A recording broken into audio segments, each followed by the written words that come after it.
ताई, तातडीने माध्यमांच्या समोर आलेला आहात, तुमचं म्हणणं तुम्हाला माध्यमांसमोर ठेवायचं आहे, काय अधिकची माहिती द्या. नमस्कार, मी श्रुती आदर्श तायडे. माझे पती आदर्श तायडे यांची जी काही नियुक्ती झाली वृक्ष प्राधिकरण समितीवर ती पूर्ण शासनाने केली आहे आणि त्यांचं म्हणणं असं आहे की त्यांनी जे खोटे डॉक्युमेंट सबमिट केले तर हे त्यांनी प्रूफ करून दाखवावं किंवा कोर्टात जावं, ही माझी नम्र विनंती असेल त्यांना. पण माझा प्रश्न एवढा आहे की मी सोशल मीडियावर नसते आली, पण त्यांनी जी माझी काही काल बदनामी केली, जे माझ्यावर काही खोटे आरोप केले, त्यासाठी मी बोलणार आहे. पण काल जे झालं ते मला बोलतात की मला धमकी दिली, तर त्यांनी ते सिद्ध करून दाखवावं की मी त्यांना धमकी कधी दिली. मी तुम्हाला एक रेकॉर्डिंग ऐकवते.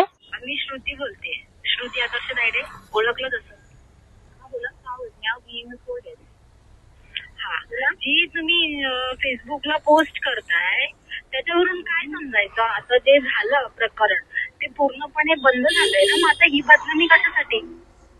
बंद झालंय, ही बदनामी कशासाठी? ते तुमच्यावर काय टीका करतायत का आता पर्सनली? तुमचा नवरा पूर्ण नाव घेऊन बोलला म्हणून तुमचं कॉल पूर्ण रेकॉर्डिंग करते. हा, करा, मला काही प्रॉब्लेम नाही. जे काय बोलायची ना तुम्ही पोलीस स्टेशन मध्ये येऊन बोला. का तुमच्या नवऱ्याशी माझा काय, ऐका ना, काय संबंध त्याला नवऱ्याशी? येऊन जाऊन त्याला टोक, ऐका ना, येऊन जाऊन त्याला नाही म्हणजे खालच्या भाषेमध्ये तुम्ही बोलता की माझा नाही, त्याचा संबंध नाहीये. त्यांनी किती काही खालच्याबद्दल जाऊन बोलाय ना तो. तुम्हाला ऐका ना, माझ्या हातातून चुकलंय. तुम्हाला जे काय बोलायचं आहे ना ते पोलीस स्टेशनला येऊन बोला, मला परत फोन करायचा नाही. मी तुम्हाला आता बदलापूरकरांना एवढं सांगा की ह्याच्यामध्ये धमकीचा मी काही बोलली आहे का, ह्याचा उल्लेख तरी झालाय का?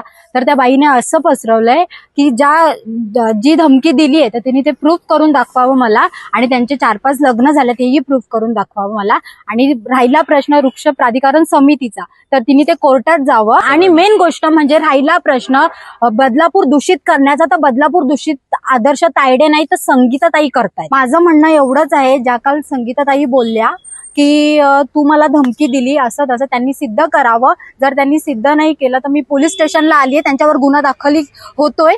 पण जर नाही झालं तर मी आता एकटी आले, काही तासाने हजारो येतील. त्याआधी पोलिसांनी जर ऍक्शन नाही घेतली तर मला इथे नाईलाजाने उपोषणाला बसावं लागेल. प्लीज सर, माझी प्रशासनाकडे खूप विनंती आहे की त्यांनी हा निर्णय लवकरात लवकर घ्यावा.